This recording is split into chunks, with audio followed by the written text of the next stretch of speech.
بما إن اللحمة المفرومة حاجة أساسية في البيت، والحقيقة لما بتكون موجودة في الفريزر بتبقى منقذ عظيم وسريع وبنعمل بيها وصفات كتيرة قوي. أنا فكرت ليه ما نستعملش اللحمة الجملي، ونجيب القطعية اللي احنا عايزينها ونفرمها ونعمل بيها الوصفات اللي بنستخدم فيها اللحمة المفرومة. والحقيقة إنها كانت فكرة ناجحة جدا، وبقيت أعمل بيها الكفتة والعصاج والحواوشي حلوة قوي. بس طبعا لازم بتحتاج نسبة دهن زيها زي الكندوز بالظبط. يلا نشوف وصفة النهاردة، وهي كفتة بالخضار المشوي، وهتبقى باللحمة الجملي، وإن شاء الله تجربوها وتعجبكم. مبدئيا استخدموا أي نوع خضار انتوا عايزينه، يعني يا اللي أنا عاملاه يا المتاح عندكم. فأنا استخدمت بصل وتوم وبروكلي وفلفل أحمر، شويتهم في الفرن وهنبدأ نشتغل بيهم. وكوباية ونص من الرز المطبوخ، يعني بواقي الرز، فما فيش توفير أحسن من كده. المقادير والمكونات كلها هتلاقوها في التعليق وهتظهر على السكرين. أول حاجة أنا فرمت كل الخضار مع بعض، وبعدين ضفت لي الرز، وبرده الرز اديته فرمة في الكبة كده سريعة. وبعدين هنبدأ نضيف التوابل، انتوا ممكن تزودوا اللي انتوا عايزينه، وانا استخدمت ملح وفلفل وبابريكا مدخنة، لو عايزين بابريكا عادية مفيش مشكلة. ورشة من الكاري، والكاري هنا يعني في ناس هتستغربوا، لا هو بيضاف للحمة عادي وبيدي طعم حلو جدا مش بس للفراخ. ورشة من جوز الطيب ودي اختياري، والبيكنج باودر، ودي طبعا أهم إضافة في أي نوع من أنواع الكفتة.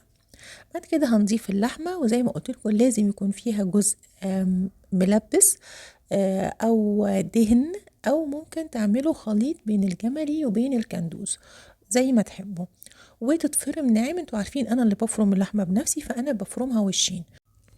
وبس كده هنبدأ بقى ان احنا نشكلها. انا هنا عاملة 3 طرق للتشكيل: على سيخ خشب، وعلى ظهر معلقة، وعلى سيخ ستانلس، فاللي متاح عندكم ممكن تستعملوه.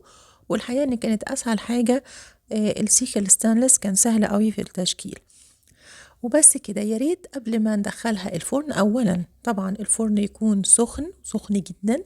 الصينية اللي هنشتغل عليها او الشواية او ايا كان اللي هنستخدمه لازم برضو يكون سخن. ويفضل ان الكفتة تدخل تتشمع كده حوالي نص ساعة في التلاجة.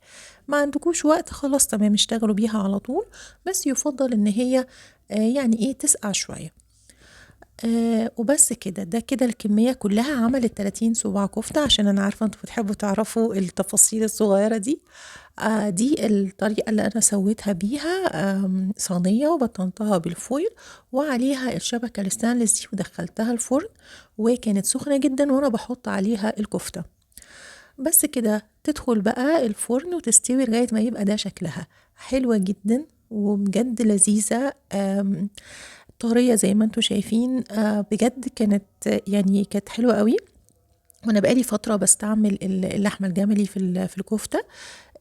اكيد في فرق بينها وبين الكندوز، ان هي يعني ايه بتمضغ شوية، بس مضغة حلوة طعمها حلو وبتستوي على طول.